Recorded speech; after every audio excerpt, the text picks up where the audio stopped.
Oh, you want us to hit the timer? You got it? Awesome. All right, we're on the clock. Woo! Like we usually are with sex. Now about sex. Now about sex. I was just going to say before we launch into that, that this is a little bit different than what I normally do.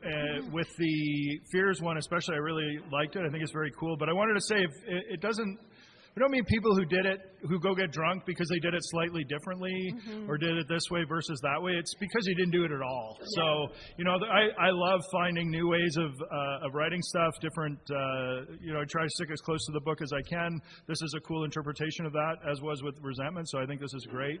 But yeah, if you're like looking at, that's not how I did it, it's like, that's fine. Yeah. It's not about any kind of perfection. It's just about, what did you actually do it? You make your best effort at it, because we're in mortal combat with our egos at this point. So yeah, now about sex. And I am going to turn it back over to Paige because she's going to go through absolutely sex, and I just like to kind of lie there. I mean, no. All right. So couple things. The directions for sex inventory, super easy to find, page 69. But if you've ever heard the joke about the confused sponsee, I just feel like I should lead with the confused sponsee. It's a good one. It's a good one. Yeah. So there's a sponsee, does that thing that we all do, falls in love and detox. The blue of their grippy socks matches the blue of their eyes. It's meant to be. But the sponsee, wanting to be a good sponsee, goes to their sponsor and says, hey, I've fallen in lust. I'm wanting to have a relationship. And the sponsor's like, okay, what I want you to do is I want you to go home, have a read of page 69, it'll give you directions. And so the confused sponsee goes, all right, good. I'm going to be a good sponsee. I'm going to listen. Page 69, page 69, page, 96? Page 96. So if we pop over to page 96, it goes on to say, do not be discouraged if your prospect does not respond at once. Search out another alcoholic and try again. You are sure to find someone desperate enough to accept with eagerness what you offer. Which is why I like to be in the book with my sponsees, so they don't get super confused. Yeah. Feel free to steal that. God knows I probably did. Yeah. So as we get into bottom of 68, top of 69, what it's really saying is many of us needed an overhauling there. So if I'm somebody where this area of my life is especially troublesome, what I want to point out is that you are not alone. And the purpose of sex inventory is to develop a sane, sound, God-given sex ideal for our future sex life. We're not here to guilt anyone and shame anyone, and there's a reason why we look at sex. The reason is that thing happens if you're in a line-by-line meeting, or what happened here, it's like, now about sex, and it's like, it's awkward, it's uncomfortable. That's where most of our secrets are. That's where the depth of our shame comes from. And that's where I have the greatest capacity to harm another human being. So that's why I got to look at it. And one of the things I want to point out, at the end of the first paragraph on 69, we all have sex problems. We'd hardly be human if we didn't. Not alcoholic, human. And so we're going to avoid hysterical advice, that we're not going to be on the straight pepper diet, and we're not going to lie back and think about baseball. Or if that's what you want to do, it's up to you, Brad. No kink shaming. Yeah, no kink shaming. I have that vine in my brain, like, that is my kink. No. So none of that. What we're here to do is develop a sane, sound ideal for a future sex life. And so where I get the columns from is that first full paragraph, or that second full paragraph right in the middle of page 69. And it says, we reviewed our own conduct over the years past. Where had we been? Not had we been, but where had we been? Selfish, dishonest, inconsiderate. Whom had we hurt? Did we unjustifiably arouse jealousy, suspicion, or bitterness? Where were we at fault? What should we have done instead? And just how I've been taught and how I've continued to organize it is in column 1 is the name, is who did I hurt, right? And so we want to look at things like our past relationships, our current relationships, our past spouses. We want to look at things like drunken hookups. I know no one's had those. We want to look at, the people that we slept with for money, the people that we slept with for booze, the people we slept with for drugs, the people we slept with for accommodations, the people that we slept with for a sense of worth and value and validation. We want to have a look at those. It can be helpful, and I want to be very clear, I'm not taking this sort of Puritan sort of view. It can be helpful to look at how we engage with things like pornography and sex work, to see if it's God-given. You know what I mean? I'm not the arbiter. I'm not telling anyone what they should do, but it's helpful to have a look at these areas of our life to see if we're in line. Tinder, Grindr, like some of these websites, some of these apps, helpful to look at, see if it's God-given. No harm in inventory.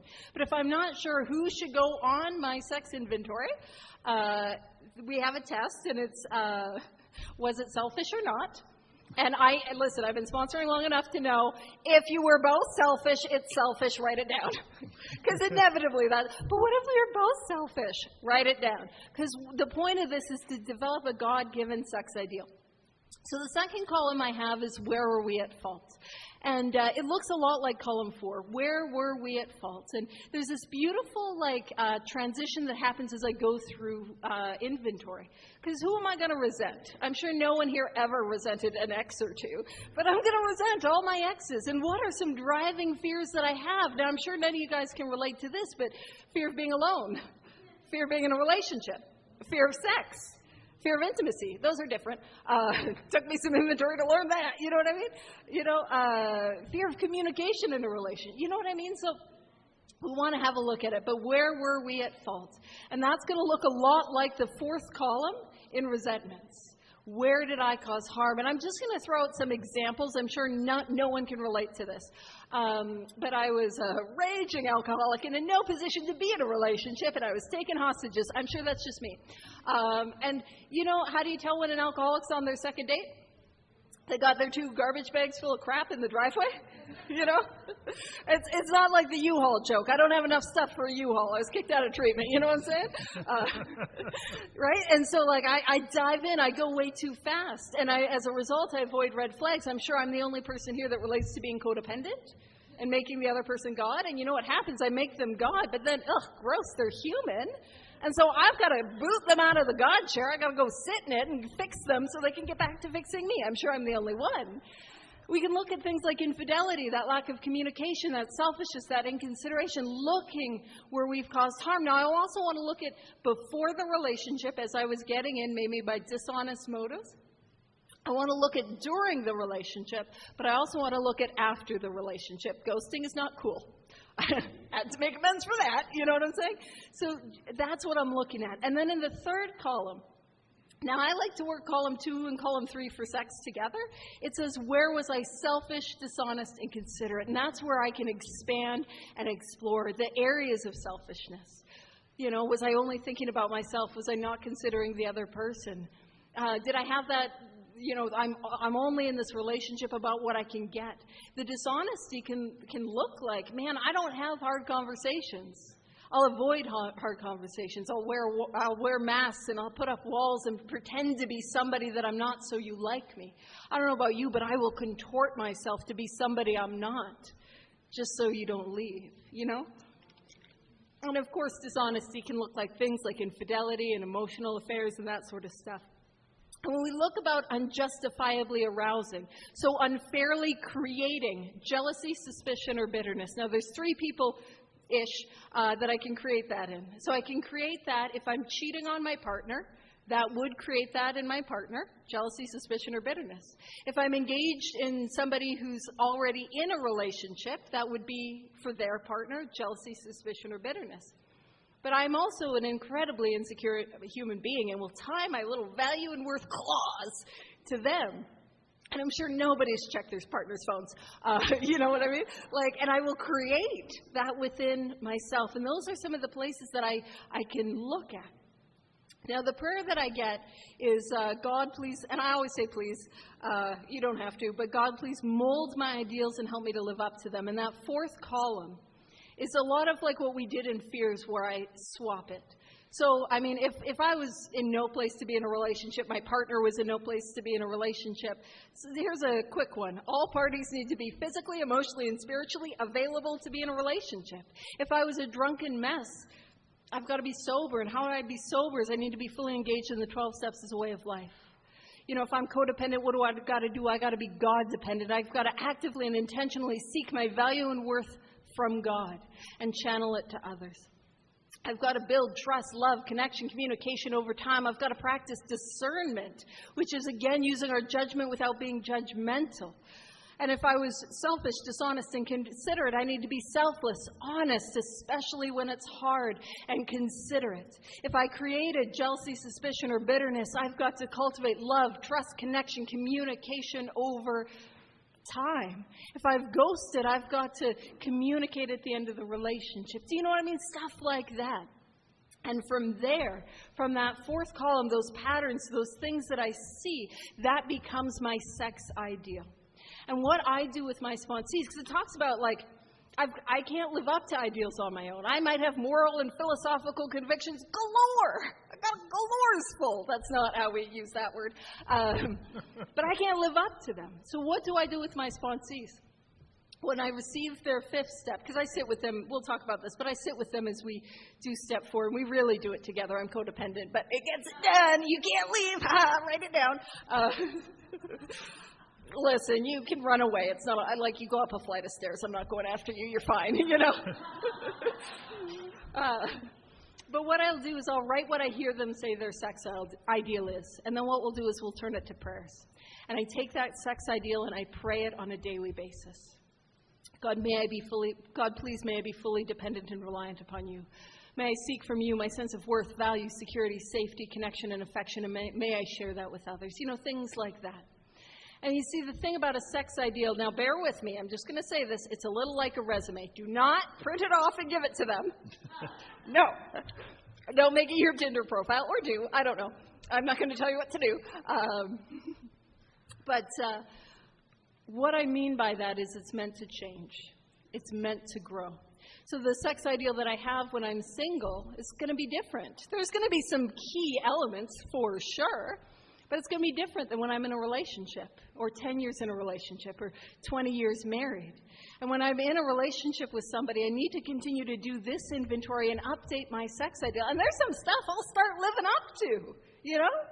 And then it gets to grow from there. So I think that's what I'll say for that, and over to you. Yeah, no, that's good. I like that. What she said, yeah.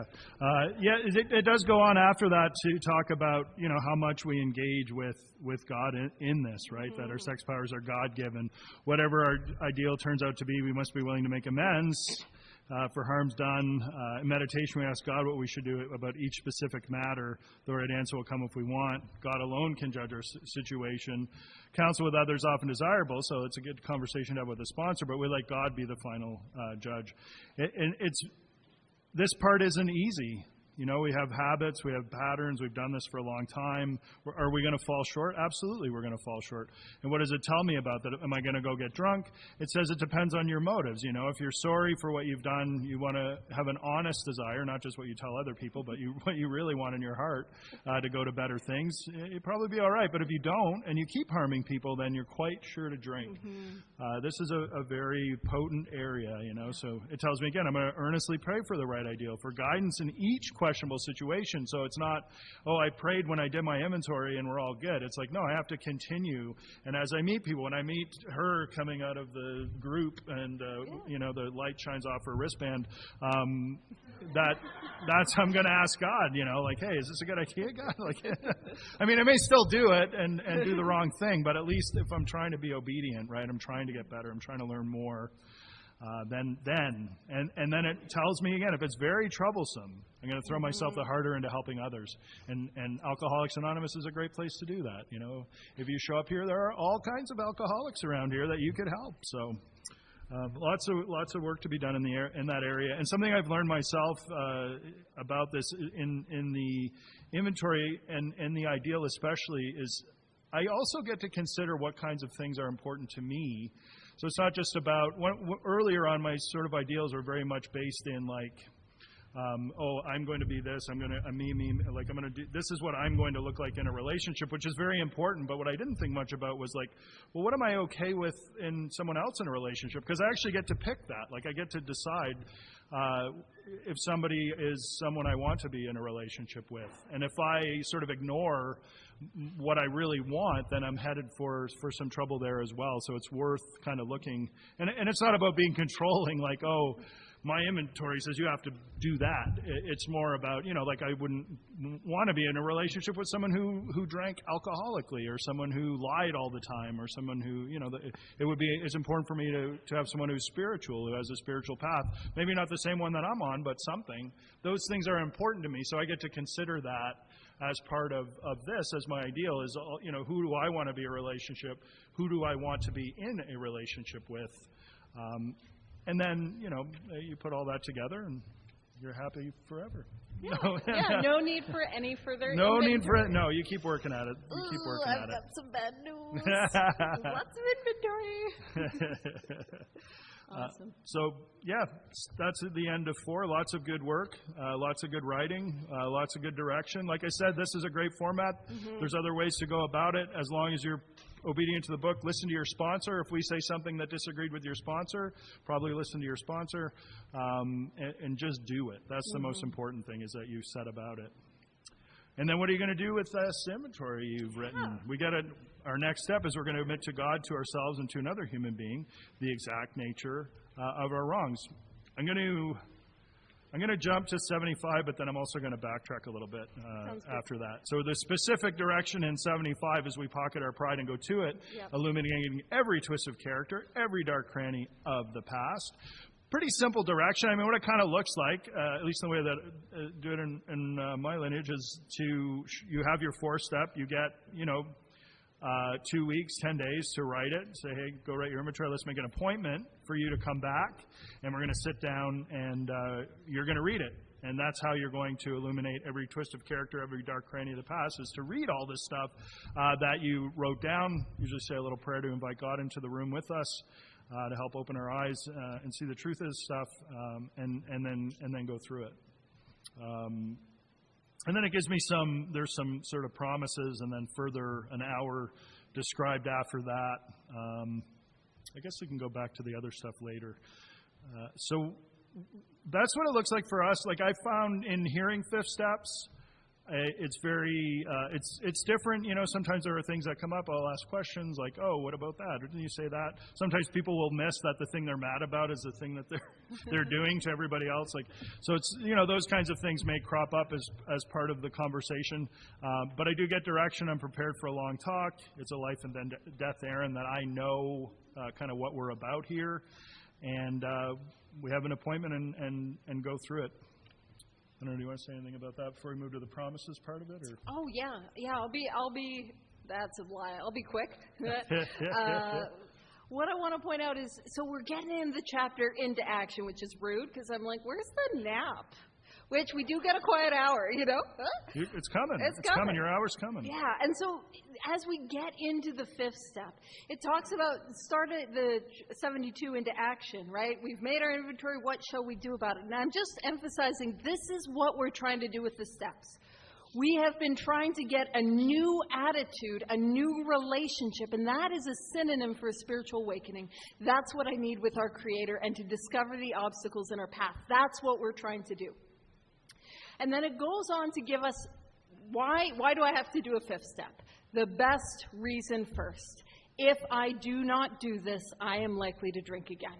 That's the best reason, right? And we got some other ones.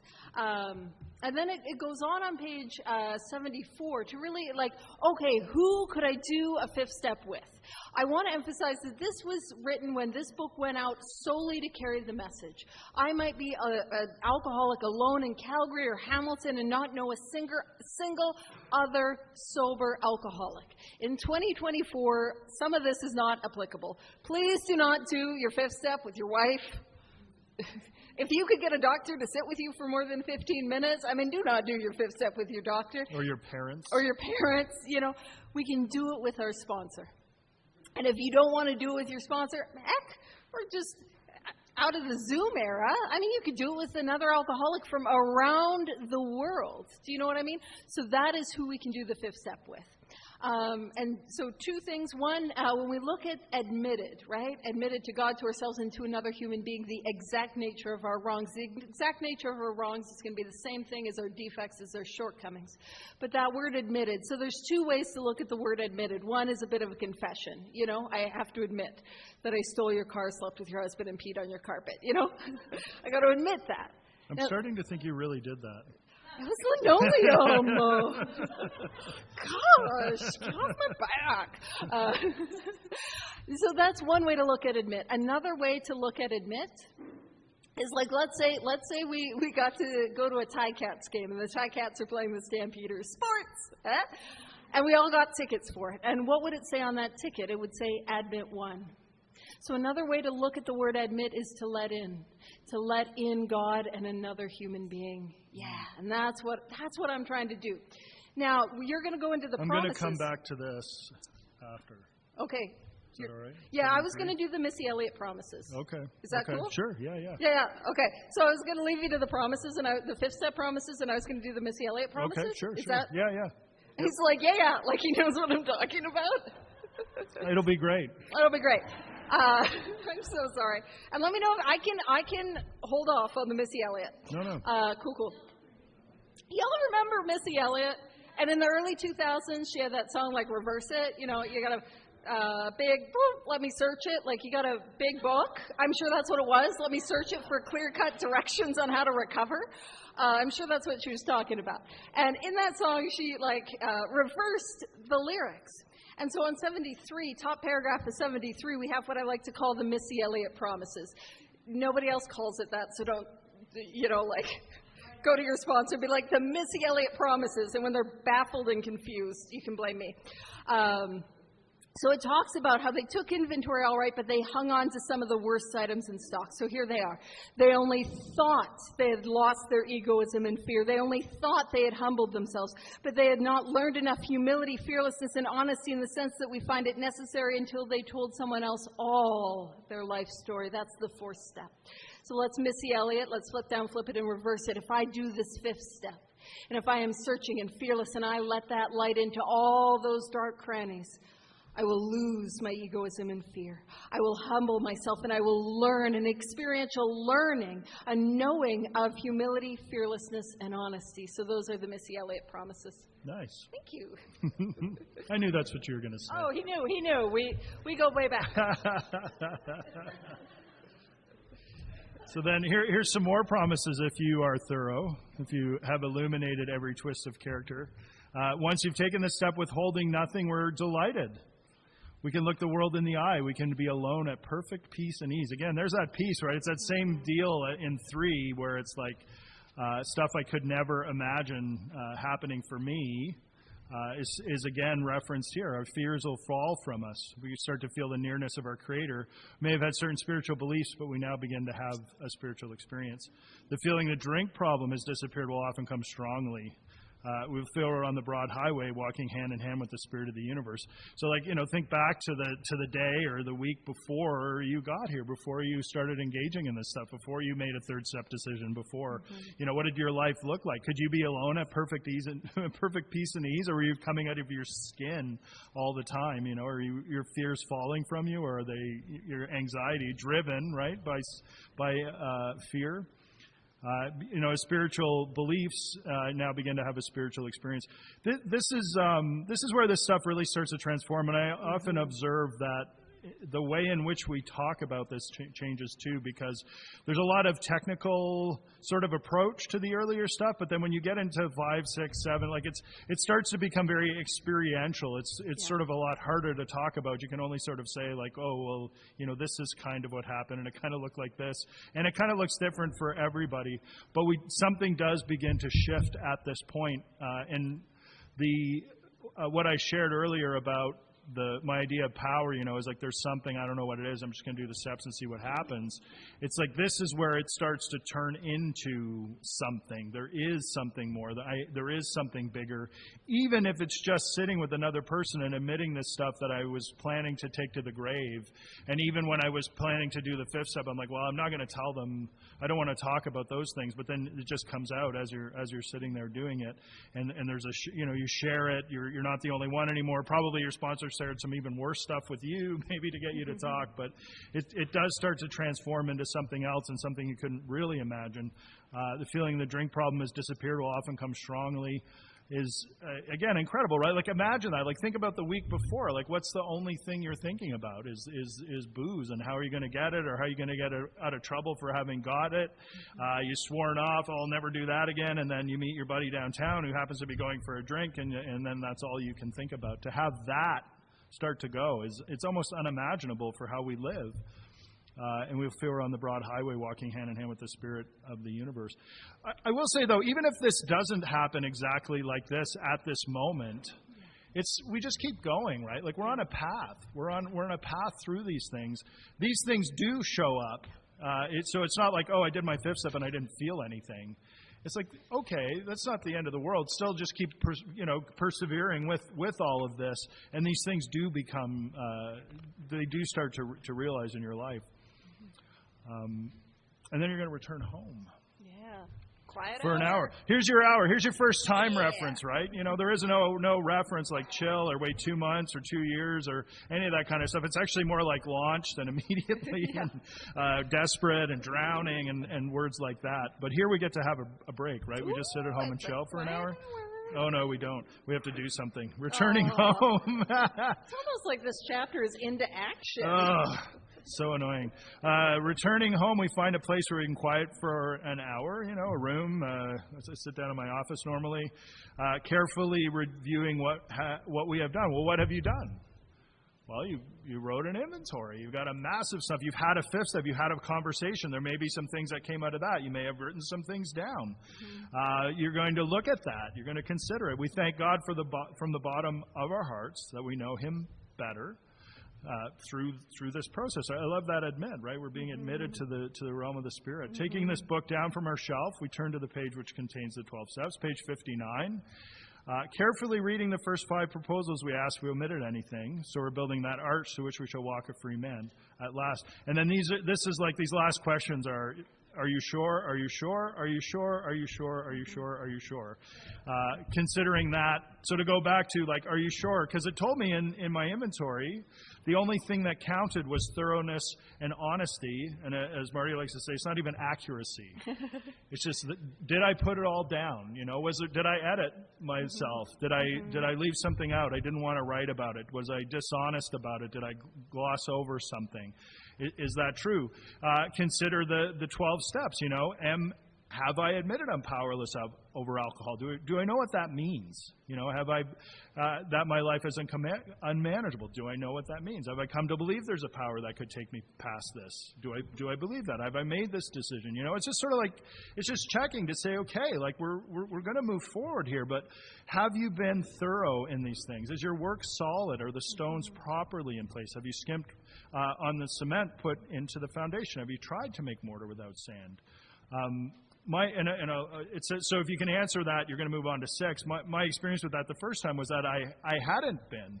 I was reading my inventory, and there was a line that it had some. I can't remember what the actual resentment part was, but it was around some shoplifting. And into my mind goes, oh, don't say that. That's really embarrassing. That was the thought. And I just jumped over to the next one, and I kept going. And it was by no means the worst thing I had in my inventory. And yet, just that one, it just popped in. Don't say that. That's embarrassing. And then I kept going, and at the end of it, I kind of felt like I'd gotten away with it because we're hugging and go do your fifth step, go do your hour, and I'm reading this stuff and I'm reading these lines like, are you sure? Are you sure? Are you sure? Are you sure? And I turn to the next page and it's like, if you can answer your satisfaction, and I couldn't answer to my satisfaction because in that moment my ego had come in, and that's the part that you read. So what I did is I called my sponsor and I said, hey, I left something out. And he said, oh, okay, what is it? And I told him, and he said, okay, anything else? No. He says, okay, off you go. Like he wasn't bothered about it. And I had just, but had I not, right? Like, what does it tell me? You read it. I only thought I had lost my egoism and fear. I only thought I had humbled myself, but I had not learned enough of humility and fearlessness and honesty in the sense that it's necessary. Having persevered with the rest of the program, they wondered why they fell. If I skip this vital step, I might not overcome drinking. Again, like I'm in for all of this. Like I cannot have these half measures. My stage character jumps in on me there, right? Like that I'm presenting this stage character to my sponsor, and it doesn't include me being someone who shoplifts. And so my ego like grabs onto that with fear. Oh, no, don't say that one. It doesn't want me doing this. My ego's not interested in this work. It wants to be powerful. It wants to be in control. And every time every line, everything that I'm saying, everything that I'm doing, it's losing ground. And so I'm glad that it happened the way it did, because you see the power of that, like such a small, inconsequential thing. And then, like a year later, maybe I go back out. I don't know. But the power that we're up against, the power of that ego trying to come in and block it up, wreck it. So that's, like, I think it's so important. I'm so glad, because that's what did it to me, was that, is your work solid? Are the stones properly? Have you skimped on it? And it's just, are you sure? Are you sure? Are you sure? Are you sure? And if you're sure, you can move on. And that's not to say, I've written things down in inventory years later that I can't believe didn't come up sooner. Like something pops up. Like even in my last inventory, some stuff was like, where is that? Like that should have been there. That's crazy. But it wasn't, I never thought of it and didn't put it down. So it's not about perfection. It's just about that you attended to what was there and you're honest about it. I think if we're good to move on to 6, but the last thing I'll say it's hard to convey here as the setup for 6, but is a lot easier on the heels of 5, having written your inventory, having sat with your sponsor, having gone through all of this stuff, is the desperation that takes us into 6. Like when we're going into 6 and 7, we're going to the power and we're asking the power to help us with this stuff. And it's having been crushed by the self-imposed crisis that has now been written out in pen and paper, pages and pages, hours of conversation. I now see the truth of what living a life based on self-will has wrought, has the harm I've caused to the people I love and who love me, the destruction, the inconsideration, just the total mess my life is on my own power is just on me. It's right in front of my face. And so when I'm going into 6 and 7, it's with that recognition and that this is who I am. I couldn't have been any different than I was, and I won't be any different than that, living on my own power. So I must have this. I must have this transformation. I cannot be that person anymore. I cannot be that liar and the thief and the cheat. And I don't want to be that anymore. And so that is the desperation of a drowning man to bring from 5 into 6. It's like it's not an intellectual exercise. It's kind of what it's almost, because we're not writing it right now. That is not the feeling. But when you're sitting there with it, it's very powerful, and it should be heavy. Like it's heavy shit. It's like you have not. I thought I was a great guy, and it's like no, I wasn't so great after all. So that's the kind of mind to bring into 6. It's not an intellectual consideration. It's an absolute act of desperation that God could come and do something about this. So if we can answer to our satisfaction, we then look at step 6. Yeah. Would you like to look at step 6? Absolutely. I love step 6. Oh, it's so good. So if we can answer to our satisfaction, so we've answered those questions. Now, a thing, I go back to quiet hour just a moment.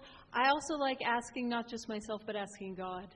It says we ask. And I say that all the time. Every time it says we ask, that's a prayer. So asking God and waiting just to see if there's anything I'm led to. Nice. Yeah. I love that. If we answer to our satisfaction, we then look at step 6. We have emphasized willingness as being indispensable. So we got fired, Those of you who are in the morning, you got your pink slips, fired for the management position of our life. And then we got an employment contract. We signed that. We went to work. It was house cleaning. And we're like, oh, man, I did all that house cleaning. I did a 5th step, quiet hour. So we get a promotion. Well, not quite. I get moved to the willingness department. That's where I get moved. I'm relocated to willingness. And it says, we have emphasized willingness as being indispensable. So what I need is buckets of willingness. And what I will say, and it's what you were alluding to and really just saying, is that 6 and 7 is prime willingness real estate. Do you know what I mean? I am never more willing for God to remove my defects of character, which are the same thing for me as my shortcomings, then right after I spent like all this time sharing about how it's ruined my life and the lives of those around me, and right before I got to go make amends for all that, you know?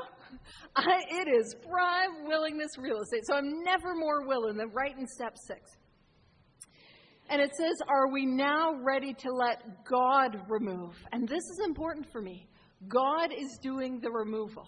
I'm not doing it. Defect removal is upper management.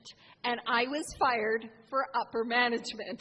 Gross incompetence, we got our pink slips. So God is the one that is doing the removing. My job is willingness. And it says, are we now ready to let God remove all the things which we have admitted are objectionable? Can he now take them all? Every one. And that's a question I get to ask myself. Am I willing? And like, honestly, that's when I'm the most willing. But what about all of my dishonesty? All of my people-pleasing that we described as not people-pleasing? Approval-seeking, you know? Self-seeking even when trying to be kind? Am I willing for God to take all of that? Because I'm afraid of who will I be without that. And here's the thing. The book meets us where we're at time and time and time again. If not, it's not like, boo, you suck. Go home and feel bad. Or you're a bad alcoholic. Gross. Ugh. It says, if we still cling to something we will not let go, we ask. We ask God to help us be willing. So if I'm ever struggling with willingness in 6 and 7, but in any area of 12-step, if I'm struggling with the willingness, what can I always do? I can always pray for willingness. And there's kind of a twofold thing to that, is if I am willing to pray for willingness, I'm already willing, you know. But if I'm not willing to pray for willingness, I'm in trouble. And see, that's what I mean by momentum. That momentum can grow. Now, I was working with this sponsee, and we were talking 6 and 7. And she was like, man, but Paige, what does being willing look like, you know? And for me, it goes back to Bill's story. At the end of Bill's story, he talks about a price had to be paid, simple but not easy. It meant destruction of self-centeredness, which I'll point out, like, man, don't I want to do it?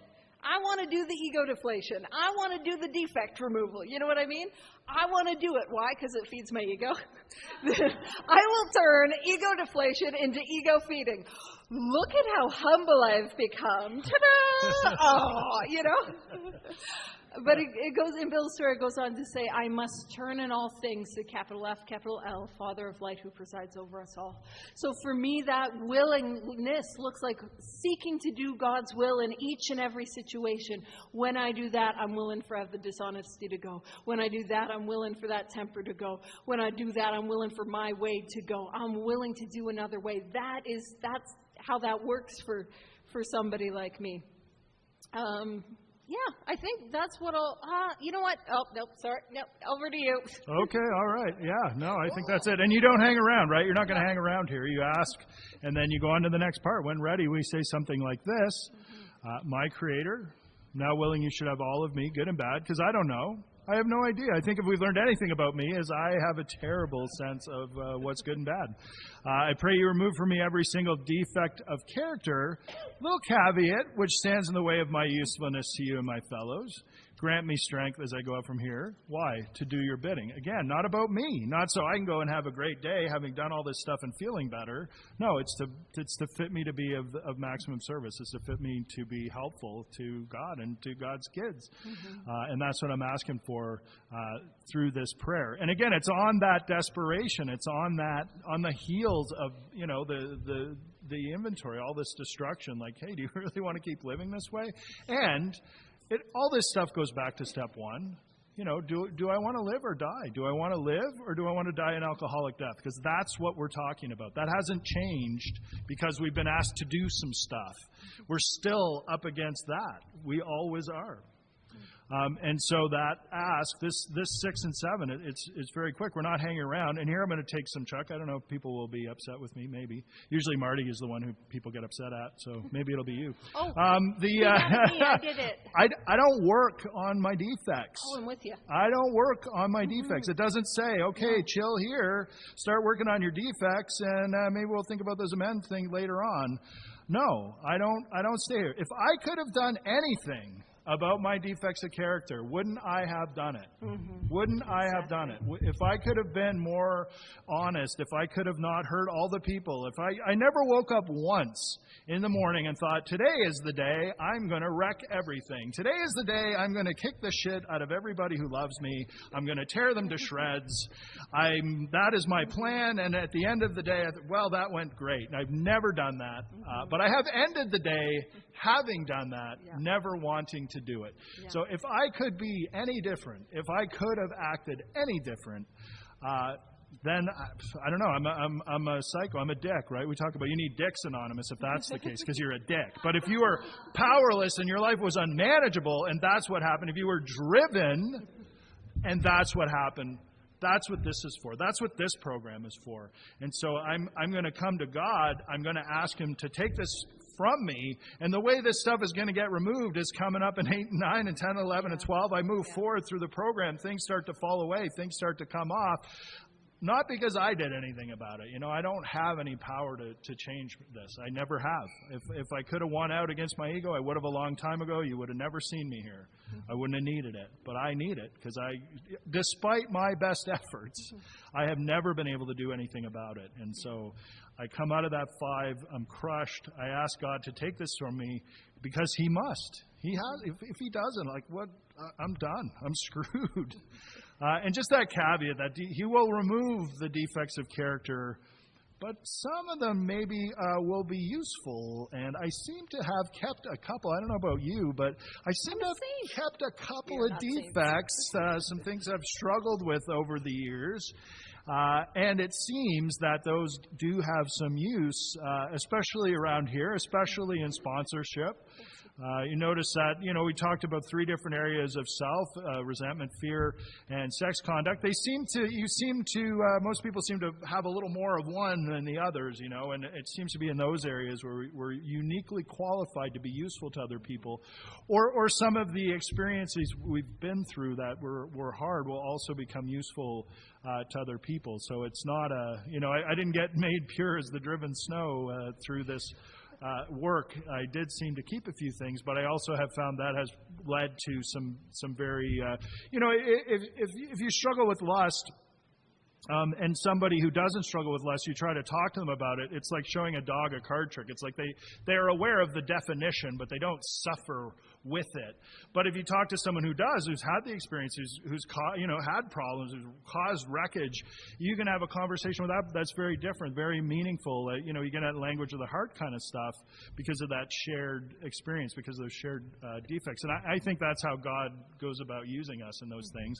And it also keeps us coming back. I don't know if the Spirituality of Imperfection, great book. This kind of stuff is the engine of our seeking.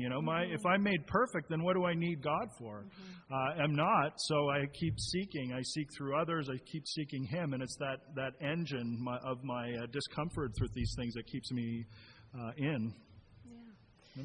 Absolutely, and as you were talking, I have this experience. It's very related to 6 and 7, and I love in step 11 when it talks about be quick to see where religious people are right, make use of what they have to offer. Man, I love seeking.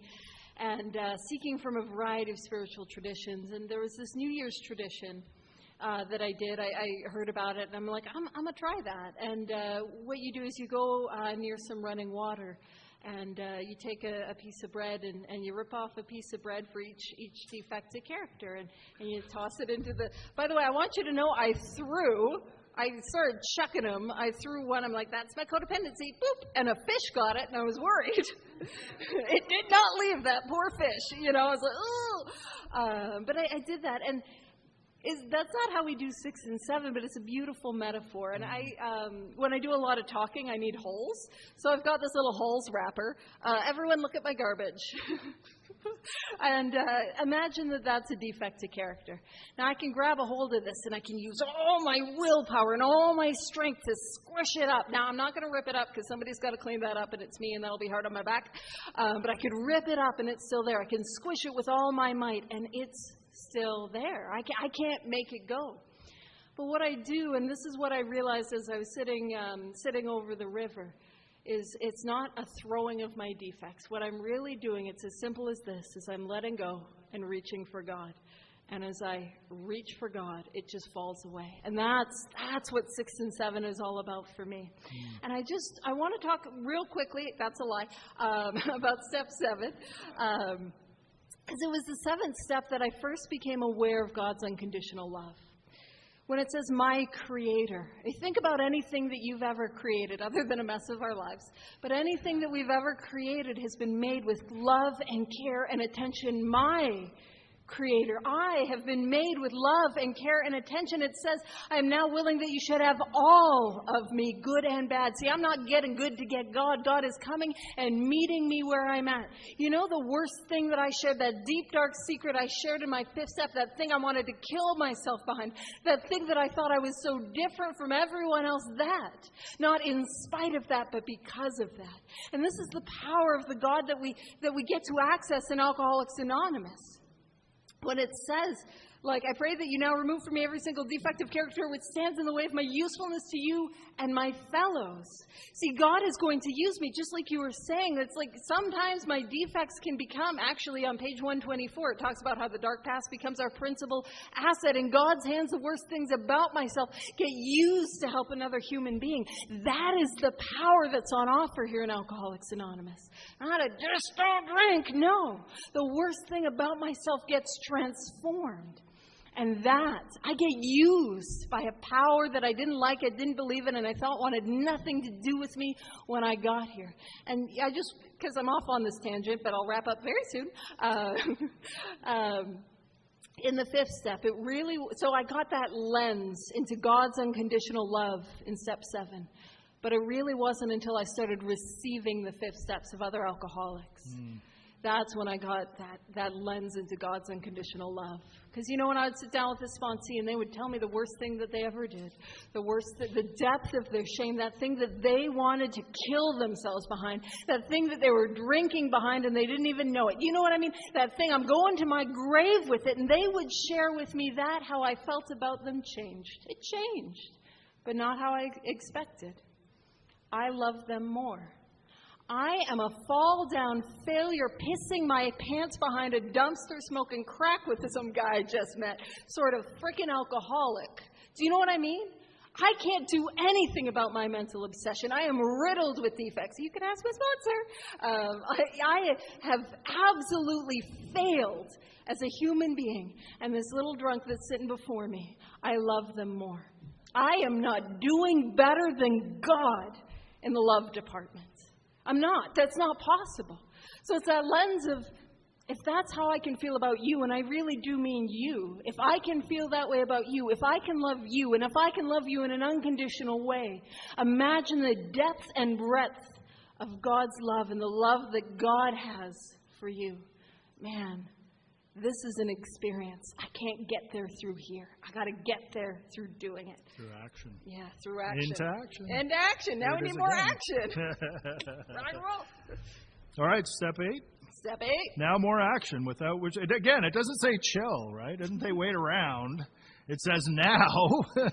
They start using that word a lot more, too, as we go along. Now, meaning now.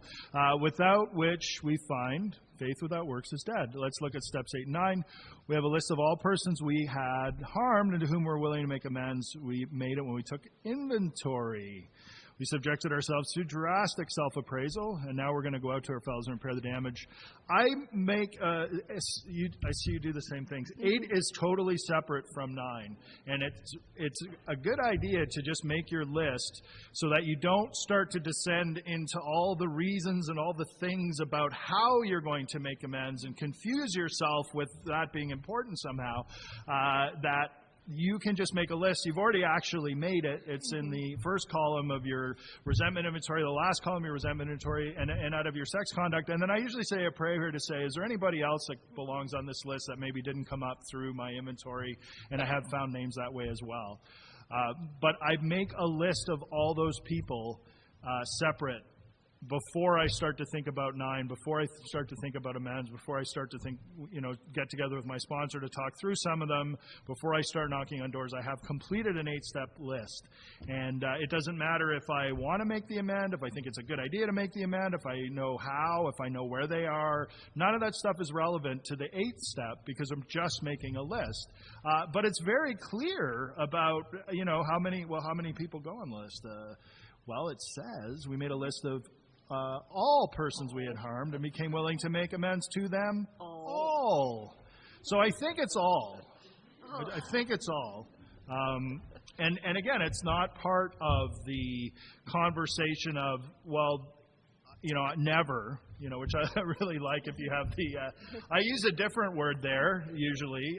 Does it start with an F? FU pile in this. But you make your names down on your list, and it comes out of your inventory. You can do it on paper. You can do it on index cards. Again, it doesn't matter how you housekeep it. It just matters if you get it done. But make this list, and those ones where you're like, never, they still go down on the list, and then we actually get some direction about how we're going to handle those ones. It says if we haven't the will to do this, we ask until it comes. So again, prayer, ask. I'm going to ask God to help me to be willing to make the amends for the ones that I'm not willing to make the amends for. And there's no time on that. There's no time limit on that. It's not like I make the list and I say, I'm not willing to make these, God. Help me to be willing, and then I never think of it again. That is a process. There were a few amends. It took me a couple of years to actually become willing to make the amend. I made the amend, but it took me some time to get there. I had to pray for the willingness. I had to suffer in pain before I became willing to make it. But make your 8-step list before you start worrying about what the amends are going to be, how you're going to do them, how you're going to get in touch, any of that kind of stuff. Get your 8-step list done. Cool? Absolutely. Yeah.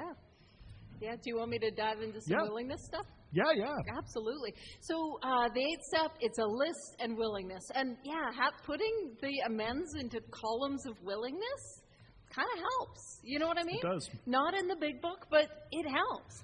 And so there's 2 ways. Once I have my 8-step list and I popped it in these columns of willingness, there's 2 ways I can approach it. One is the most obvious and intuitive. I start making amends with the right nows. And as I do that, what happens? They go well. And I start getting some of this spiritual freedom, and I start building that momentum, and my laters start moving over. And that also gives me time to pray for the nevers and to write out some of the amends ahead of time for some of my maybes and my laters. Do you know what I mean? And that helps build momentum. So that is the most intuitive way. The other way is to start with the nevers. Now, I was mentioned, and I spoke at the back room meeting a couple of years ago, and I was talking on step 8. And during that talk, I had this thought that became an actual thing. And I said, listen, if you start with your nevers, I'll get you a patch that says Amends Badass. And so I have done that. I have sponsees that are patch wear, I don't know, they got a patch it's got pink, Amends Badass, because they started with their never amends. And the idea behind it is man, if that is the most scary, intimidating, awful thing that I could ever do, let's rip off that frickin' Band-Aid and it's all downhill from there. You don't have to do that. But if you do, I will spend, if we're talking about willingness, apparently it's just me bribing sponsees to do things. But if you do that, I will get you a patch that says Amends Badass on it. I will. Come find me. I'll give you my number. You don't have to drive to Calgary or fly out or anything. I will get you it. I'll send it to you. You'll have it. Absolutely. And another thing that I've done with sponsees, I have a lot of fun working with my sponsees in step 8. Some things that I've found that help build willingness is I write out the amends with them ahead of time. And so they have it on a sheet of paper or cue cards, if I know cue cards are a bit of an Ontario thing, so that they can take it. And when we make that amends, we can say, hey, I just want to be very clear. I wrote this down not because this is not from my heart, but because this amends is important to me, and I want to make sure I don't leave anything off. And it doesn't have to be a perfect script, but we all know what it's like to ooh, go make that amends, and the nerves, and the tripping, and it's good to have. And so that's something I do with my sponsees. I have two other shenanigan ways of building willingness. The first is a game. I only play it with their consent. It is important. It's called Amends Roulette. Yeah, I know. With their consent, nobody is thrust upon Amends Roulette. And so, obviously, it's what it sounds. I put their 8-step list on a virtual amends wheel. This is not in the big book, so feel free to disregard. And we've played some Amends Roulette, and I will say it is fun. And to be fair, I am on the sponsor side of things as we play it.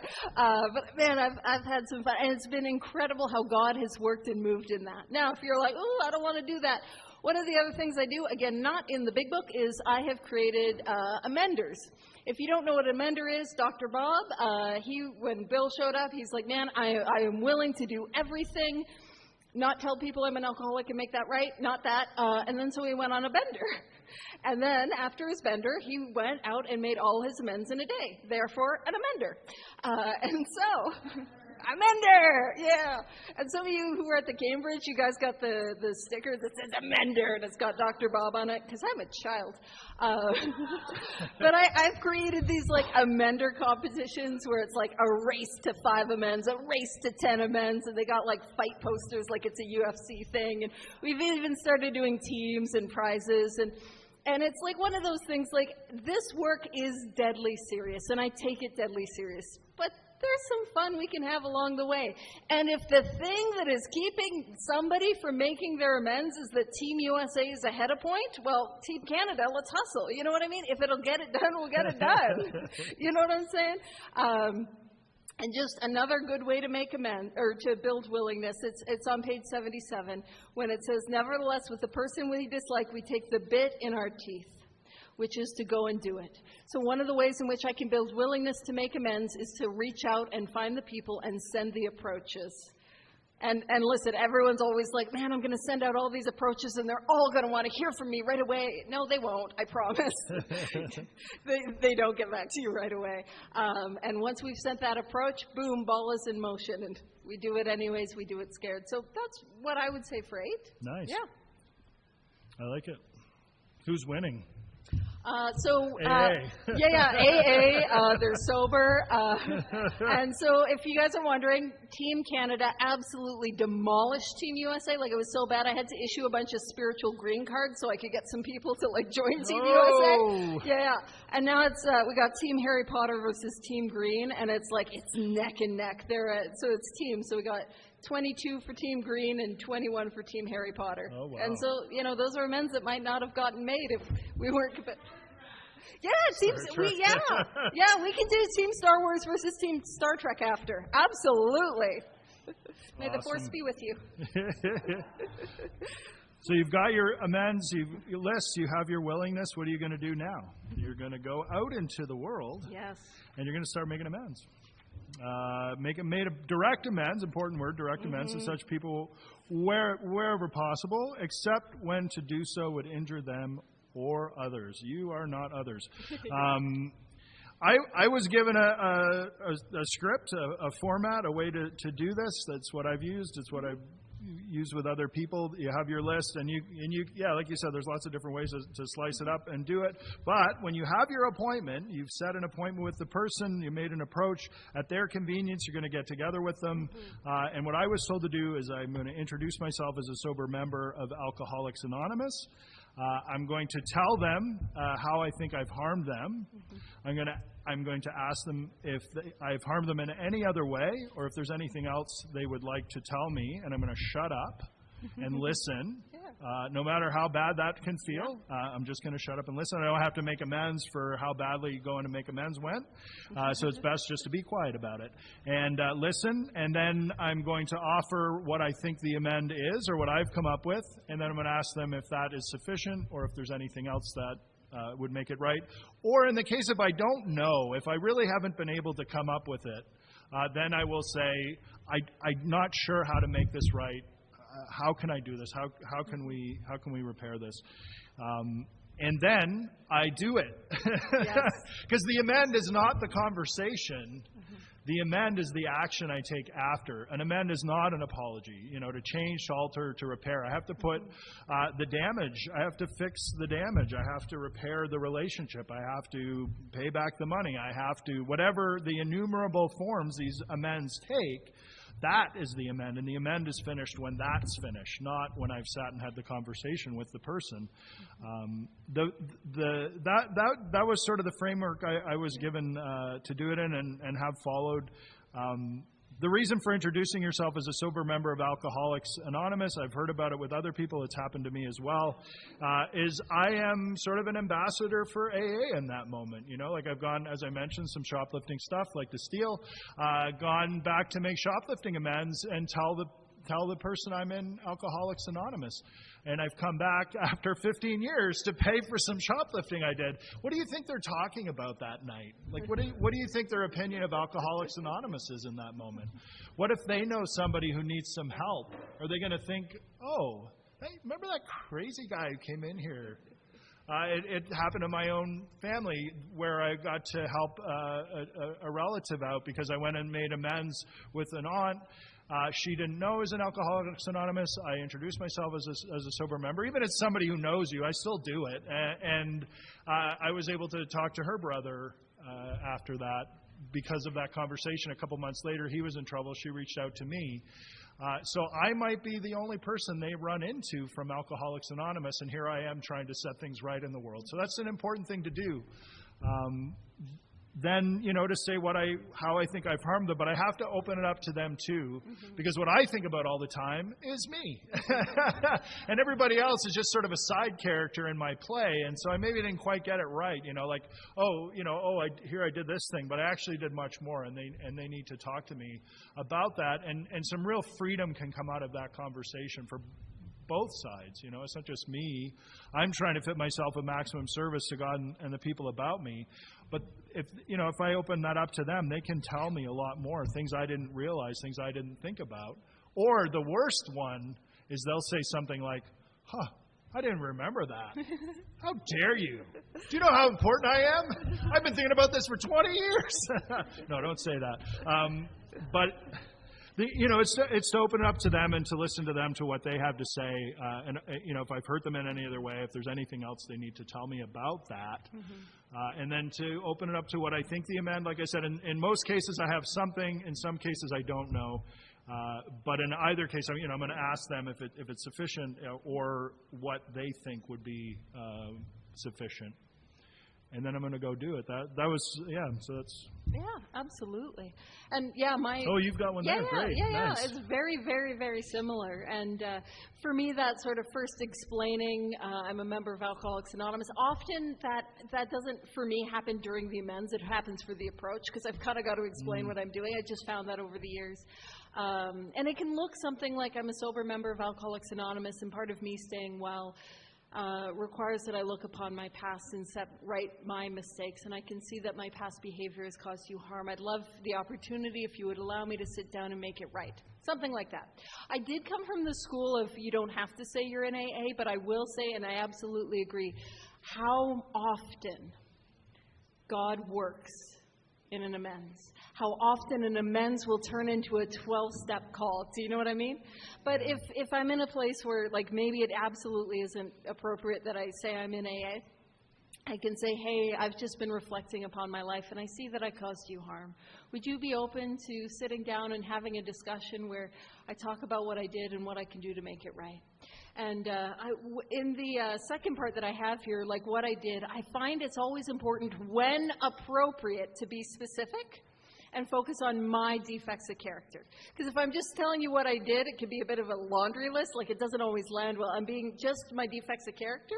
It can be, not. What I will say is I have learned a lot about amends through receiving poor ones. I had somebody come up to me one time and try to make an amends. God bless her. And she's like, I need to make an amends. I was really judging you. Okay.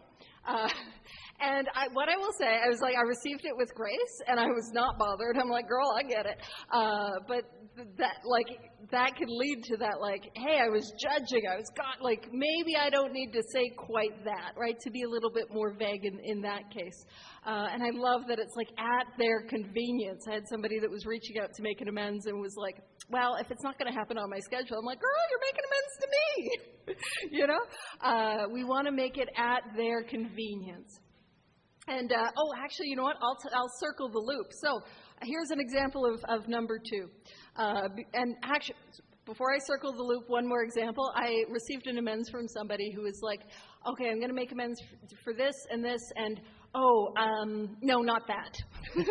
Which is, again, why it's really helpful to have it written out ahead of time. And I want you to know I didn't ask. I didn't ask. So when I receive them, I really try to receive them with grace, because I know what it's like. All right, so let's imagine why I'm here, right, and what I did.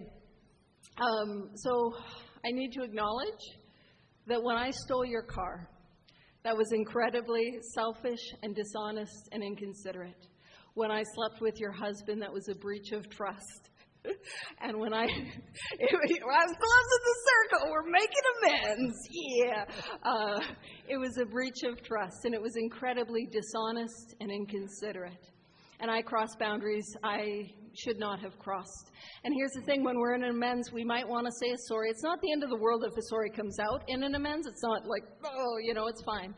But what's more powerful than I'm sorry? And in some cases, people do need to hear an I'm sorry. They do need to hear a contrition. But what's a little bit more powerful is, that was wrong of me, or you did not deserve that. Mm-hmm. And so when I peed on your carpet, that was incredibly inconsiderate and selfish and dishonest when I tried to hide it and say, no, it was on linoleum. And I love that. Like, is there any other way? And I like to open it up. Like, do you also need to share with me about how my actions made you feel? And I come with what can I do to make it right as well. And if I owe money, I've got to show up with money, or some money in a payment plan that I follow through on. Oh, yeah, it's fine. Yeah. Yeah. Absolutely. Yes, what we do not do is like, no, what bike? Gross. Ugh, like deflect, defend. No. So yeah, it is like, it's that acknowledgement, and it's like, I am sorry, that was wrong. Yeah, it's that acknowledgement, and whatever they say is true. Do you know what I mean? So we just receive it and own it and acknowledge it, and even if we don't remember it, we can say, I am so sorry that slipped my mind, or that I don't remember, but I can see how selfish and inconsiderate I've been. Does that kind of make sense? Cool. And with what can I do to make it right?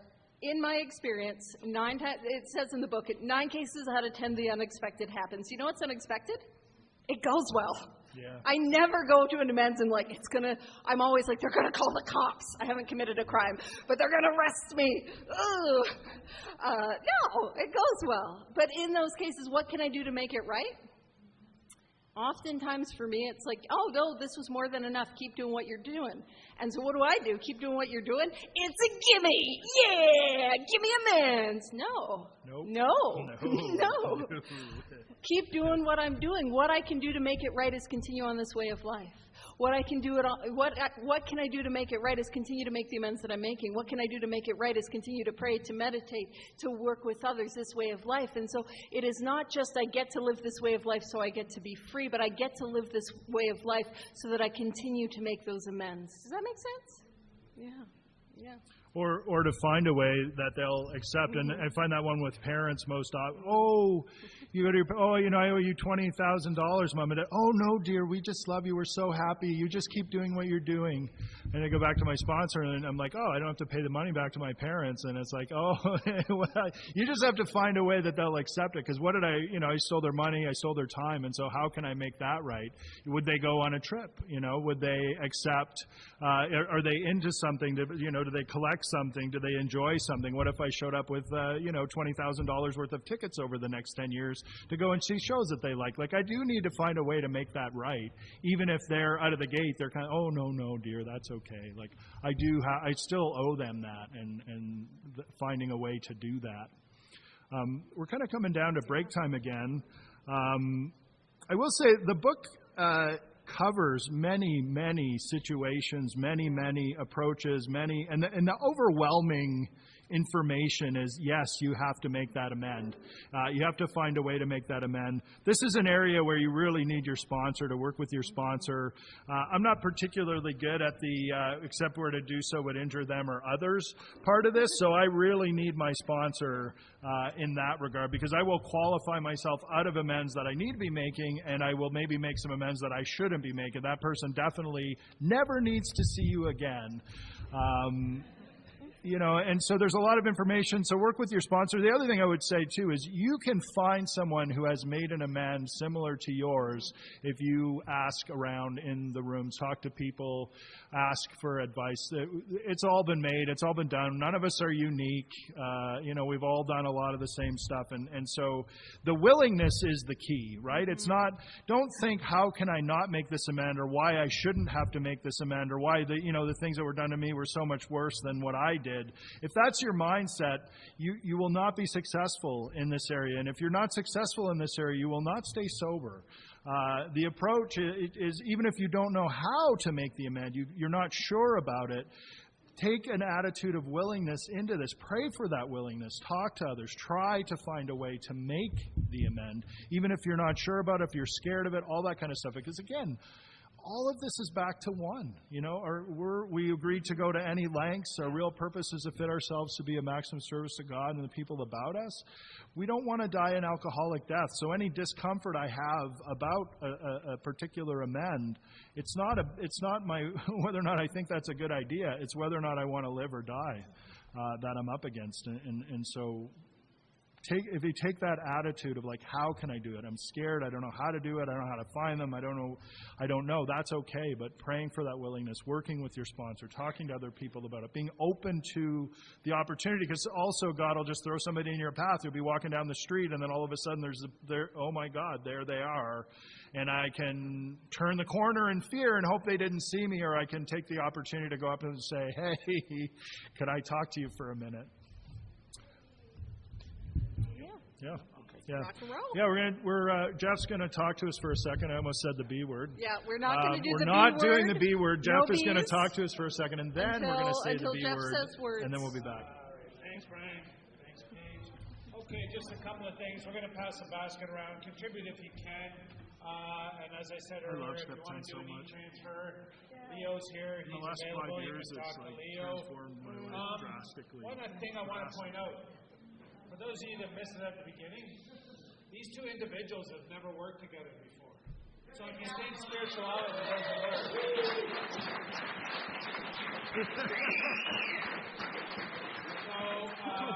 don't forget, we try to absorb a lot today. If you're not catching everything word for word, go see James, go see Bill, and MP3s are available, or CDs are available, and there's also e-transfer available for that.